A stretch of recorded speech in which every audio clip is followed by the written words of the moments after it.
Bismillahirrahmanirrahim. Assalamualaikum warahmatullahi wabarakatuh. Alhamdulillah, pagi yang mendung tapi tak hujan. Oh, mendung tak berarti hujan. Kali ini saya sudah berada di Lalung ya. Dulu ini sih namanya Waduk Lalung karena banyak air, tapi karena udah berjalannya waktu sekarang jadi persawahan ya kayak gini sekarang.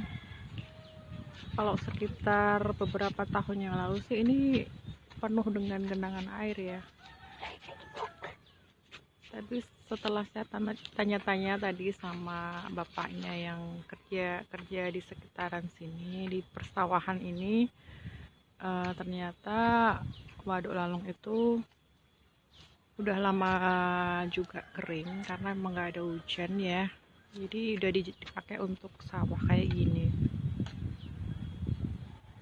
Jadi waduknya itu kurang lebih tinggal seukuran. Soalnya kalau mau ke arah sana nggak ada jalannya, jadi bisanya direkam lewat sini aja. Jadi seukuran itu teman-teman.